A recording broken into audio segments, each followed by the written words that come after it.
I've completed every single character achievement in Risk of Rain 2 except for one. Mercenary Ethereal. There are two reasons for this. One, you have to do the prismatic trial, which is pretty much pointless other than the fact that you get your name on a fancy leaderboard for like 3 days. And two, it's hard as fuck. But today, I'm gonna finally do it. Step 1. There are 3 possible artifacts that you want to see. Kin, Glass, and Command. If none of these artifacts are here, honestly, just take the L and wait for the next trial. It's not worth it. Trust me. The artifact of Kin makes it so that only one type of monster spawns for the entire stage. Sometimes you get lucky and it's just beetles, and other times you're not so lucky and it's the slightly bigger, more beefy beetles. And if it is the big ones, good luck. The artifact of Glass makes you do 500% damage, but it cuts your health down to 10%. Thankfully, for this challenge, health doesn't matter, because if you get hit, you have to restart. So this one's really good. And finally, the most important artifact is the artifact of Command, which just allows you to choose your items. Of the 3, my prismatic trial only had the artifact of Command. It also had Vengeance, which is when your doppelganger invades every 10 minutes. That one's tough, but it's only 2 stages, so you just gotta be fast. Step 2. There are specific items that you pretty much need to get in order to get this challenge done. The 2 most important ones are Topaz Brooch and the Teddy Bear. The Topaz Brooch will give you an extra shield that will allow you to get hit without going below 100% health, and the Teddy Bear just has a chance of blocking incoming damage. I also think a sleeper pick is Fireworks. These will go off every time you open a chest or open a barrel, and can just help clear enemies that you might not notice immediately. As for the rest of the items, you should just look for the ones that are good in general, like Goat Hooves for movement, Focus Crystal for damage, the Crit Glasses, Tri-Tip Daggers, you know, the basics. And if you somehow manage to stumble across a red item, get something good like the coil or daggers. Don't get something stupid. That is if you have a choice. And finally, if you find an equipment, anyone that will beat the boss quickly or help you get out of sticky situations are the ones that you need to get. So things like Prion Accumulator, the Egg Thing, Royal Capacitator, Missile Launcher, and the best one, Hunter's Tricorn, are all viable options. Keep in mind that Hunter's Tricorn is only useful for like a big boss, so don't get it if it's like a horde of beetles or something. That would be dumb. Step 3.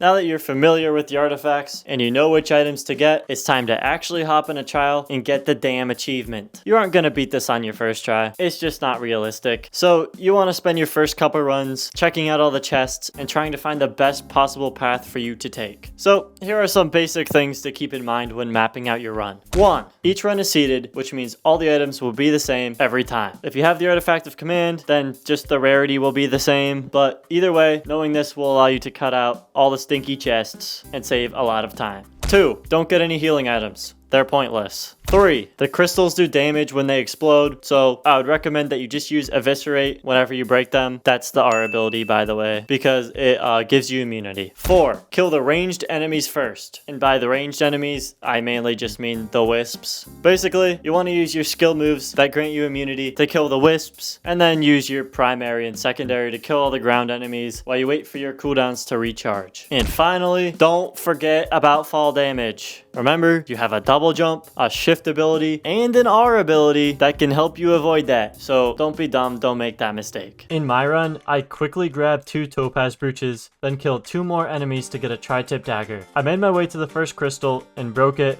Then I opened up another chest to get a Teddy Bear. I definitely spent too much time killing random enemies, but during that I was able to grab another dagger, some fireworks, and a Will-o'-the-Wisp. Then I headed over to the second crystal and picked up another Topaz Brooch and Teddy Bear on the way. You don't normally want to spend this much time getting items, but this was one of my earlier attempts and I wasn't expecting to win this one anyway, so I was still in the information grabbing stage.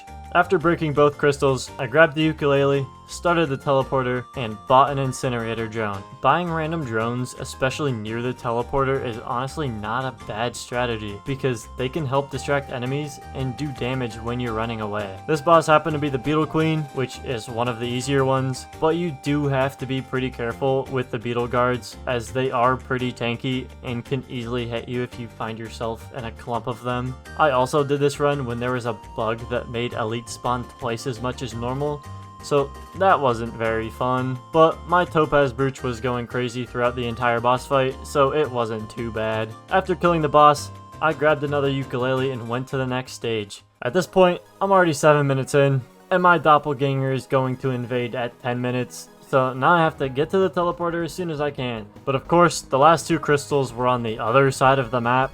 So by the time I got back to the teleporter, I had less than a minute before my doppelganger invaded. The boss itself was an overloading wandering vagrant, which is pretty tough. But thank goodness for all my Topaz Brooches, because I got hit multiple times when trying to beat it. Then it hit 10 minutes, and at this point, I thought I was cooked. I didn't even know what was going on.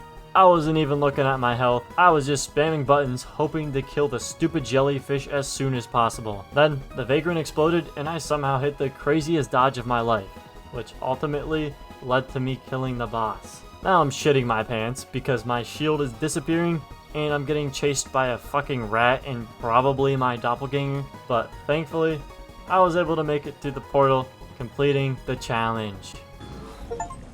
Let's go. Holy shit. Holy fucking shit, I did it. Oh my god. Now I have a cool ability that does cool samurai stuff. Also, there's a YouTuber named Cabbage that completes this challenge every 3 days, so you can also just mimic his run. I'll leave his channel in the description because he's really doing God's work out here. And yeah, that's about it. This challenge is easy. All you have to do is not get hit. See ya.